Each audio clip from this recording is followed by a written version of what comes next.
Hi, I hope that you are well. We're going to walk through together a couple pages, like a pretty decent section in a book called The Confessions by a guy called Saint Augustine or Saint Augustine, depending on who you're talking to. This was written just before 400 AD, so a long time ago. Obviously not written in English as we will walk through it, but rather written in Latin. But Augustine was one of those early church fathers who set the stage for so much of theology and understanding of the gospel of Jesus and the Bible, and he's an incredible figure to read and to study because faith to him was extremely personal. Faith was something that he was actively experiencing while he was writing about it. Sometimes you'll read Christian authors who are like just talking like about faith as if it's kind of out here and they're looking at it and examining it. That is not Augustine. You are going to hear him kind of process his faith actively while he talks here. And the section we're going to read is called The Universal Desire for Happiness. He is going to be reflecting and talking theologically about why people, all people, want to feel happy or experience something that they would call happiness, something that is a combination of like pleasure and goodness and all these things. And as he does, he's going to reflect on his own experiences with happiness, and he is going to think about what it looks like to really be honest about trying to find happiness.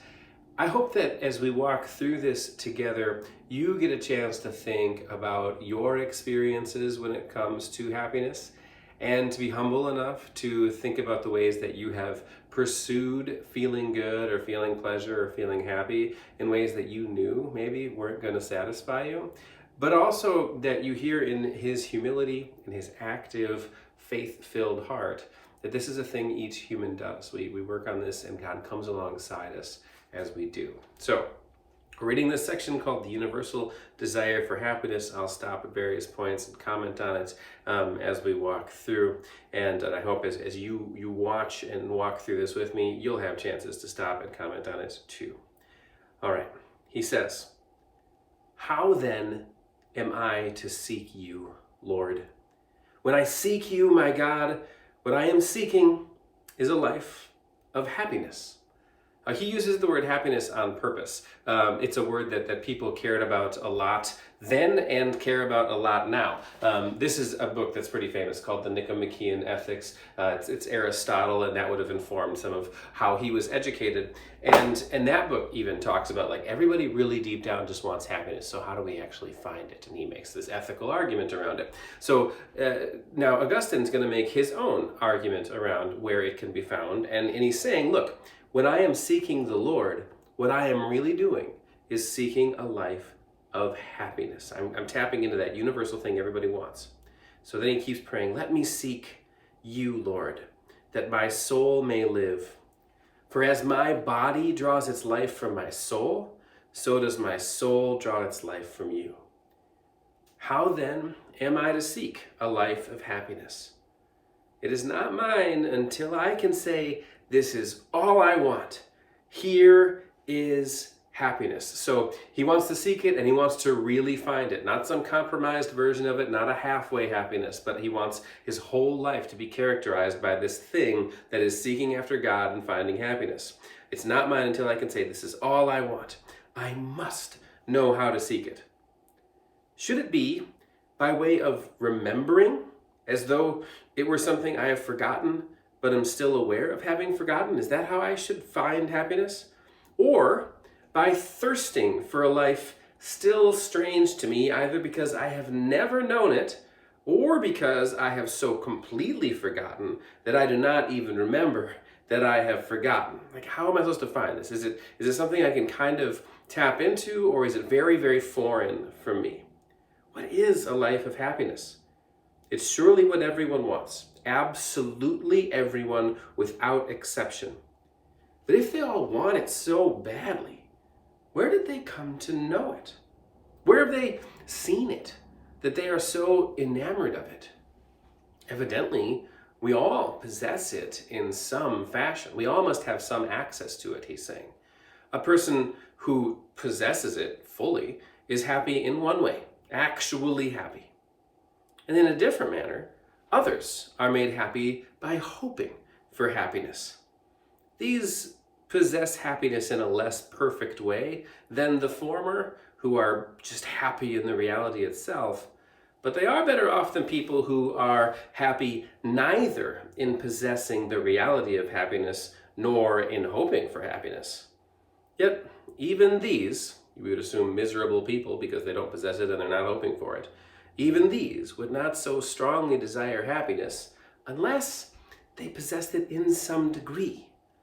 And there can be no doubt that all do desire it.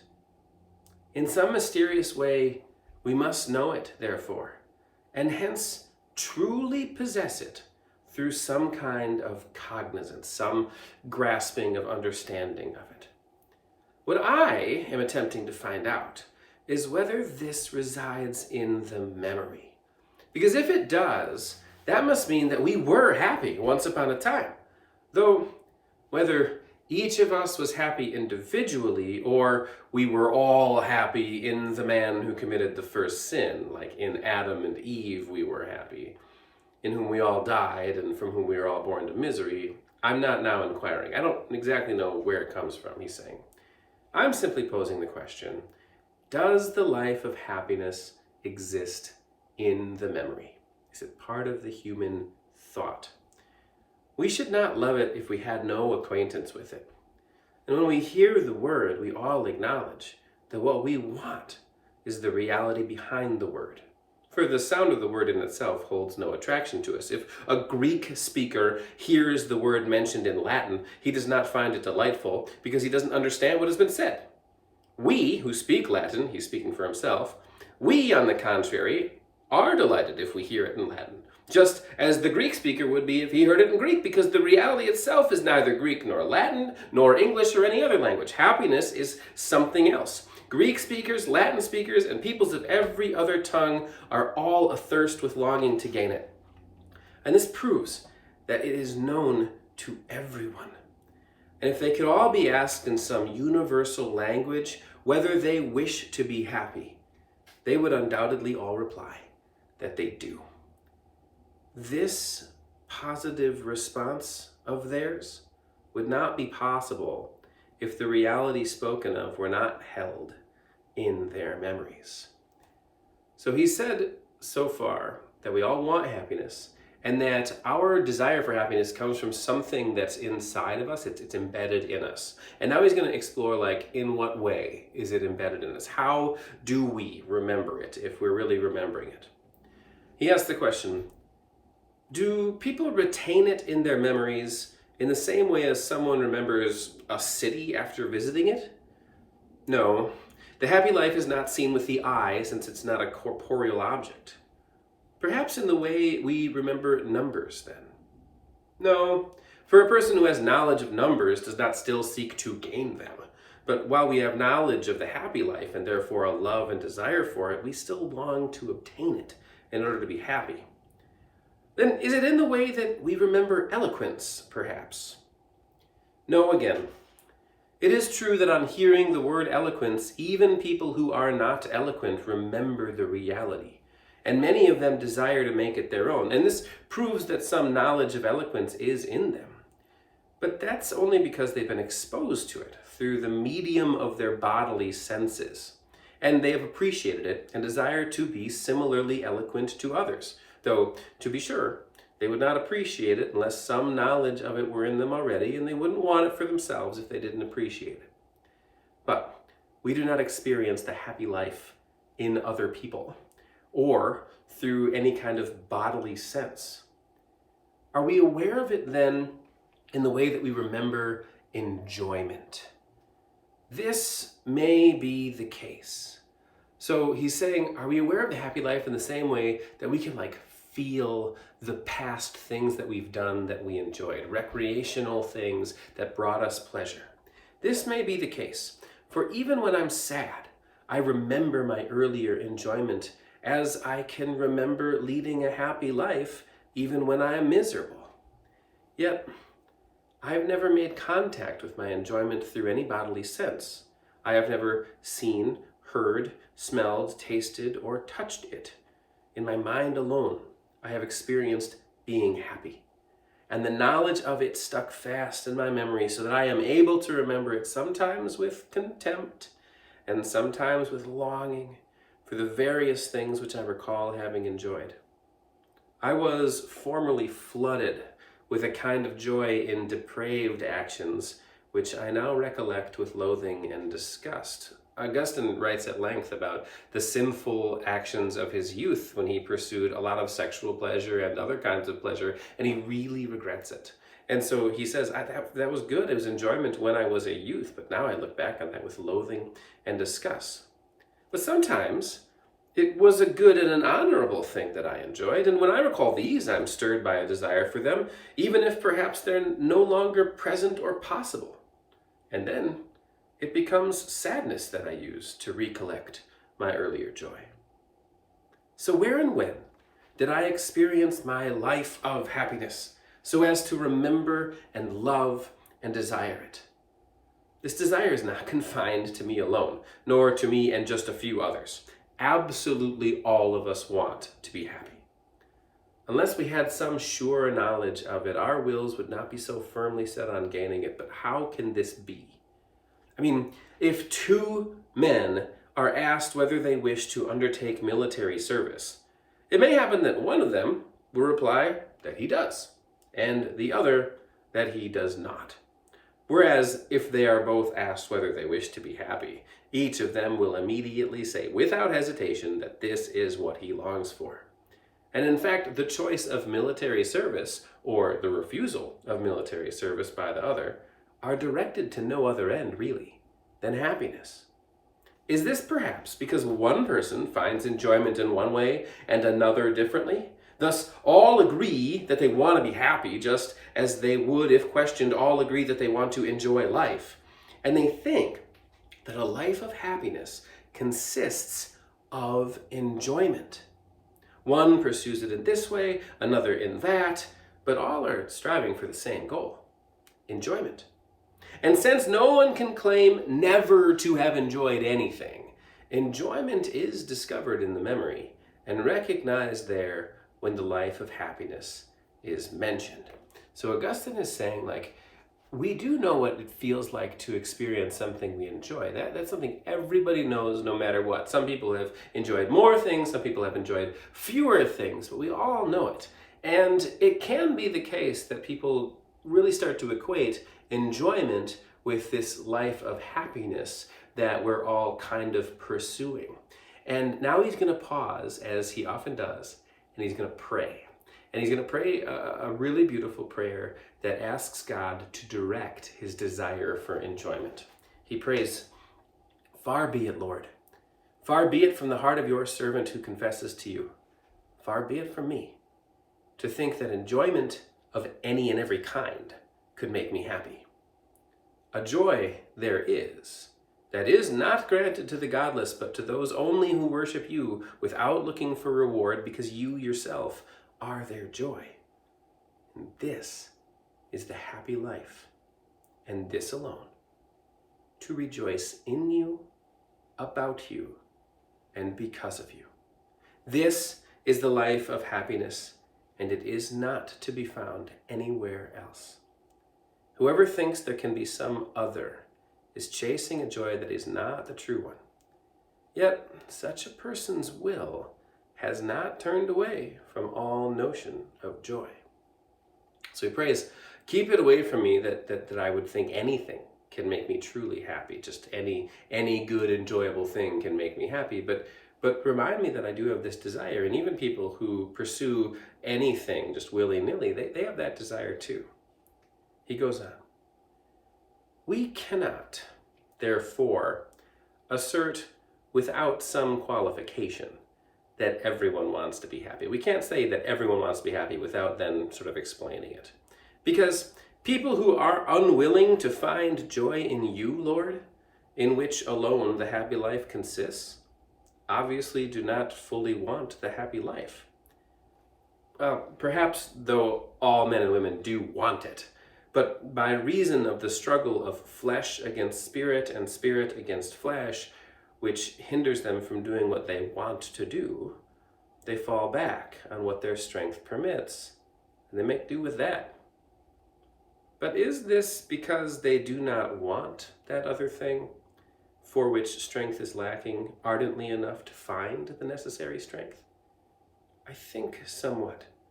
Because when I ask everybody which one they would prefer, joy over the truth or joy over what is false, they are as unhesitating in their reply that they prefer to rejoice over the truth as they are in their declaration that they want to be happy.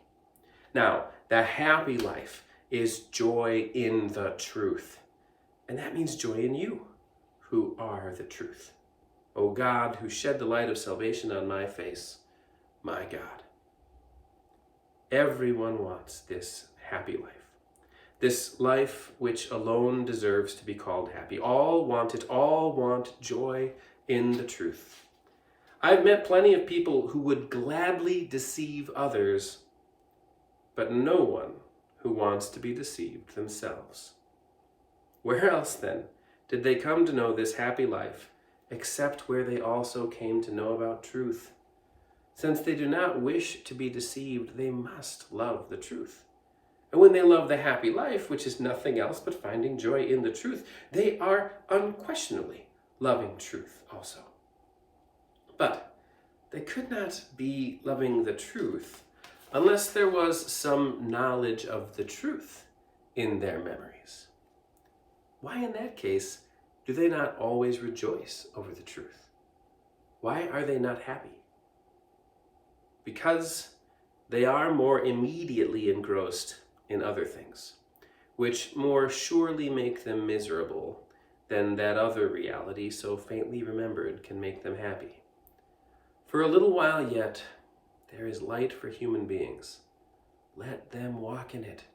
Yes, let them walk, lest the darkness close over them.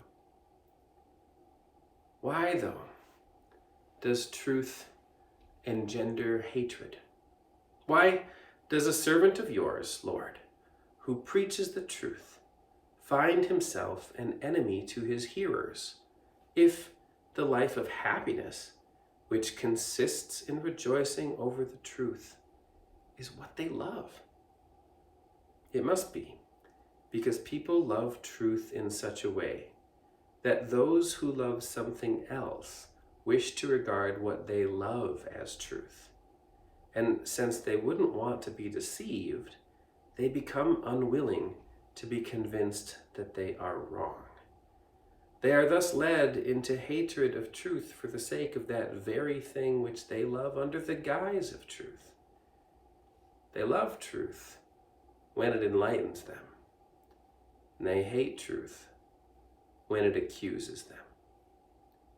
In this attitude of reluctance to be deceived and an intent to deceive others, they love truth when it reveals itself, but hate truth when it reveals them.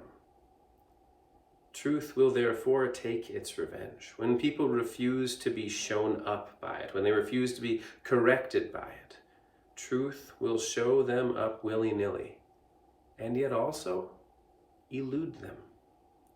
Yes, this is the human condition. This is the lot of the human soul. This is its case. As blind and feeble, disreputable and shabby, it attempts to hide, while at the same time not wishing that anything would be hidden from it. It is paid back in a coin which is the opposite of what it desires. For while the soul cannot hide from truth, truth hides from the soul. Nonetheless, even while in this miserable state, it would rather rejoice in truth than in a sham. And so it will be happy when it comes to rejoice, without interruption or hindrance, in the very truth, upon which depends whatever else is true. Augustine makes this big argument in this section of his book. in which he says, we all want to be happy, to have something that we would call a satisfying and a happy life. But we often get distracted by things that aren't really it. And he uses the example over and over of enjoyment, of those things that bring us pleasure, as things that distract us from the truly happy life. This isn't to say that we aren't supposed to enjoy things, and it isn't to say that there won't be enjoyable things under the umbrella of the truly happy life. But Augustine wants us to be very careful about where we set our sights and our hopes, and to not deceive ourselves into thinking that we truly do want something good when the thing that we want isn't going to help us. And he points out powerfully, I think, that it takes a lot of humility to acknowledge that the thing that you wanted, when you wanted something good, might have been something not so good. So let's give each other grace in this as we come alongside each other and help each other along in the journey towards joy in the truth, as he calls it here. Let's give each other a lot of compassion, because it's hard to have that kind of humility. It's hard to make those kinds of confessions like he does, that sometimes what our heart wants isn't something that's good, and therefore our heart was wrong. This is the love that God shows us, of course. It's the love that he shows us by sending us, contrary to our desire, contrary to our expectation, and contrary to our will, sending us a Savior who would save us when all we wanted to do was save ourselves.